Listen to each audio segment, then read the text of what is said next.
Greetings everyone. Today I would like to share regarding contact dermatitis.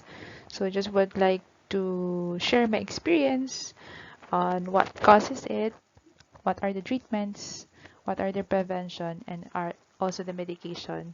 So in healthcare, we always say this, prevention is better than cure. Let's start. So disclaimer, not all treatments are suitable for you. So it would work for me, but for you, it may work or may not work. So this is just give you an awareness at the same time to give you an idea what are the medications that work for me. I will still suggest to see your own doctor or a specialist, which is a dermatologist, to identify what causes the rash on your skin. So our main objectives by today, we will define what is contact dermatitis, what causes it. I will give you also my brief history and personal experience with contact dermatitis, and also what are the medications that work for me, and comparison before and after, before taking those medications or applying those medications, and then after. So let's start. When we say contact dermatitis, it is an itchy rash caused by direct contact with the substance. So as you can see in the video or in the slide, so usually it's like patches of blisters as seen on my fingers. So that in my experience, usually it's in my hands. And then it also appears on my foot, but it's only 1 to 2 blisters that would appear. So it's not like a patch. So it's quite itchy, but not painful. This is a non-life threatening, but very uncomfortable. So especially during the day. So if you're always exposed to that certain substance, uh, it's very itchy. So there's uncomfortable uh, itchiness. So you will most of the time you will scratch your finger, and then at the same time there's an altered image. You'll become very shy to shake someone's hand or your friend's hand, especially your partner if you want to hold hands. So you know it's not comfortable and it's not nice to see. So you're quite shy.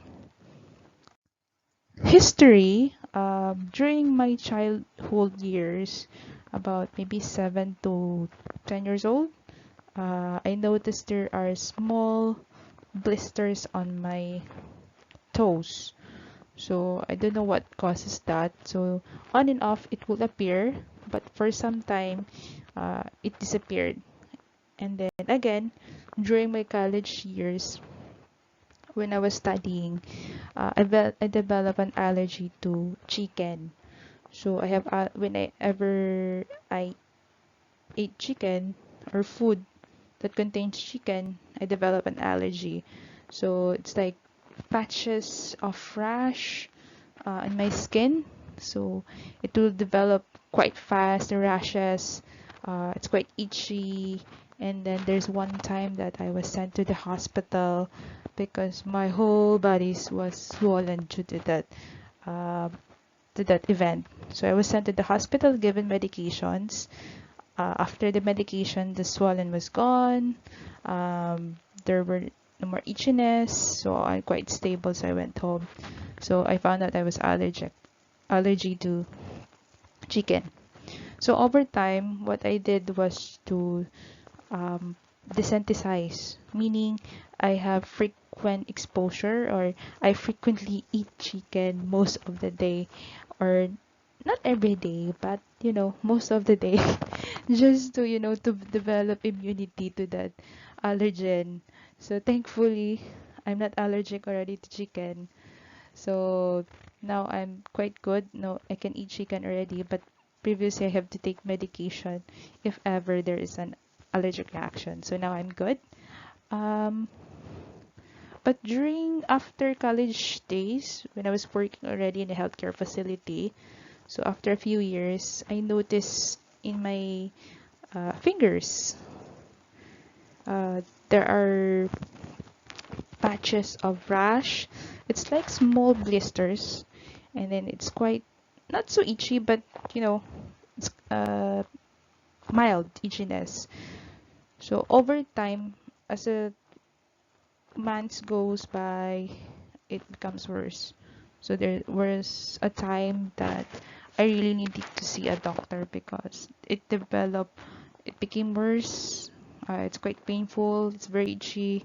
I cannot concentrate, I cannot write properly, so I have to see a doctor. So the doctor given me some ointment and medications. And I applied those, but there were no improvements. It didn't get worse. It didn't get worse, but there were no improvements. It's still there. So there's one time, or there's one time that it got very worse. It has already passed, and then there's an open wound, and then I have to cover it with a bandage or a gauze because I'm working in healthcare facility. So, you know, just to prevent infection as well as cause contamination or infection.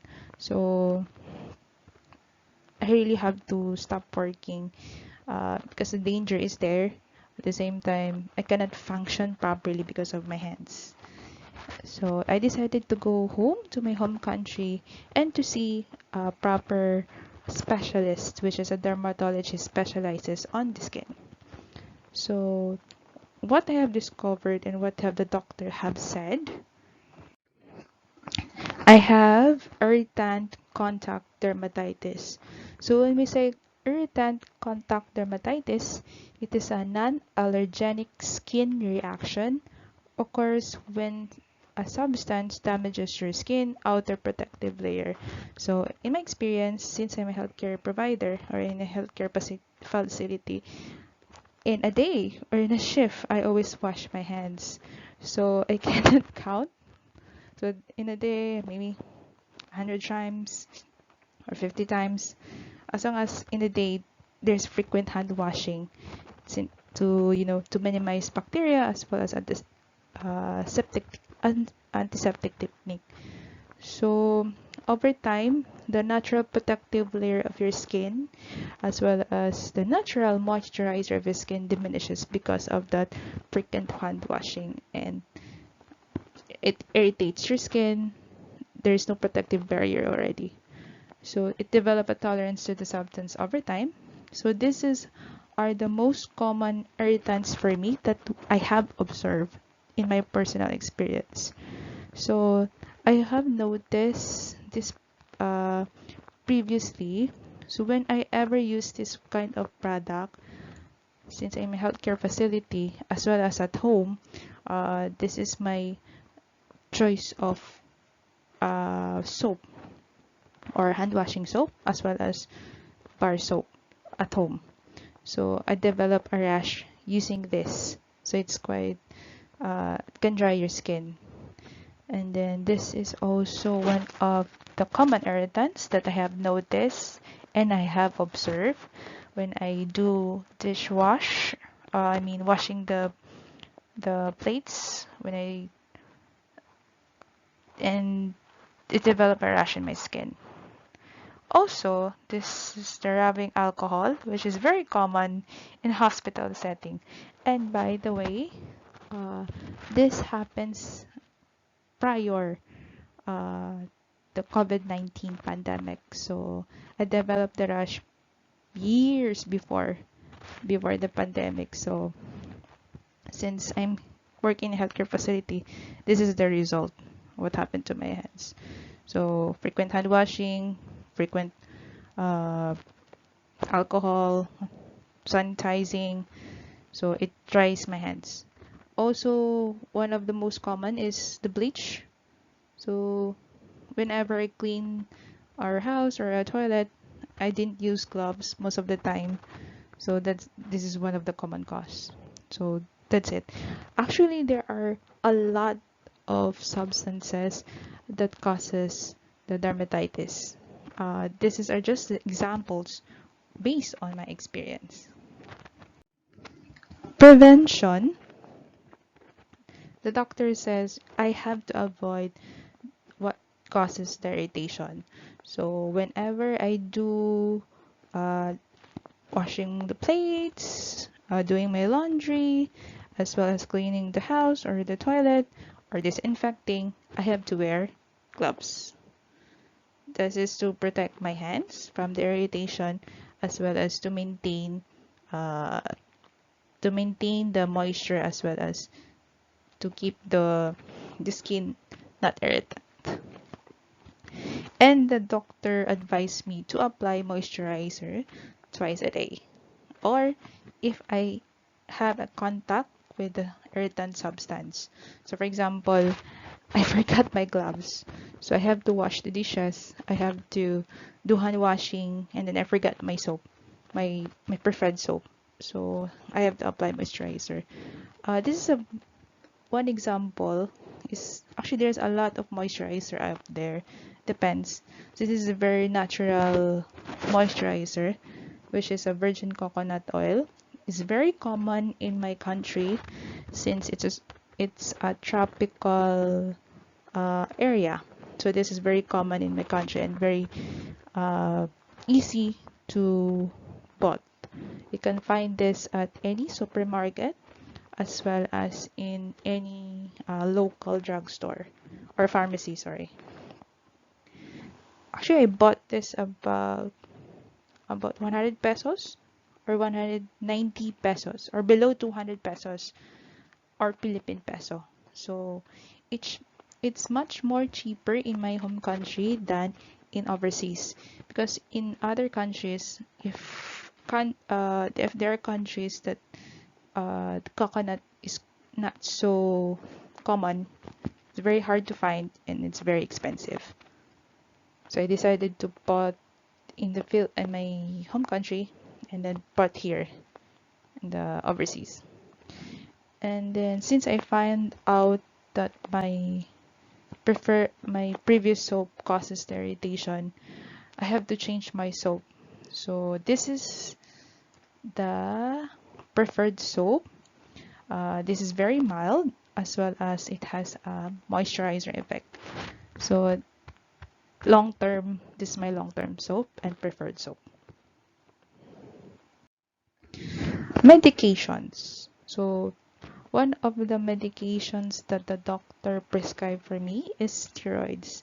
Since in my experience, since my hands is slightly swollen, it's very itchy, it's very red, so she uh, prescribed me a steroid cream or ointment.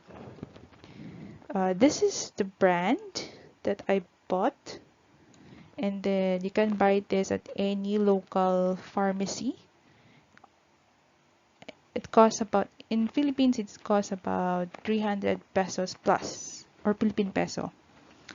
Since I decide it's quite expensive, I decide to buy the generic, which is more cheaper and it has the same result. So this one below costs about 100 pesos. So there's a big difference. So I decided to buy the generic one, which is more cheaper. And you can save a lot of money. Also, since I have developed pus, swollen, and there's infection, the doctor gave me antibiotics orally, tablets, just to, minimize the infection, to lessen the swelling. So she gave me antibiotics for a few days. And of course, moisturizer. Since there is chronic or long-term, we call this long-term exposure to those irritants, the natural moisturizer of your hands is diminishing. So that's why the doctor advised to apply moisturizer twice a day or if you have contact with that irritant. So this is the comparison of the rashes. So I purposely did not wear gloves. I wash my hands with those irritants. Uh, I use bleach when cleaning without gloves. So this is for 1 week with in contact with irritants. So as you can see there, blisters, rashes, redness, and then in the hands. And then you can also see in the video. I just recently applied coconut oil, that's why it's so shiny. But you can really visibly see the rash. That is for 1 week after in contact with frequently with those irritants. Then after that, after 1 week when I have those rashes, this is the time that I wear gloves, no or avoidance with the substance or that causes the irritation, and I also apply the moisturizer twice a day or after in contact with those irritants. So as you can see, it's not dry. There are no rashes. It's not it's very moisture. It's not dry already. So it's quite, there's still small blisters, but it's only one or two. So there's a big improvement on that. So like I have mentioned, prevention is better than cure. So you have to avoid those what causes the irritation, and then you have to wear gloves, then moisturize your hand as frequent as possible. So that's it. I hope that this video helped you a lot and raise awareness with regards to dermatitis. Not all irritation or not all eczema is the same. That's why you have to see a doctor or a specialist with specialized in the skin so that you will know what causes it. So thank you and have a great day.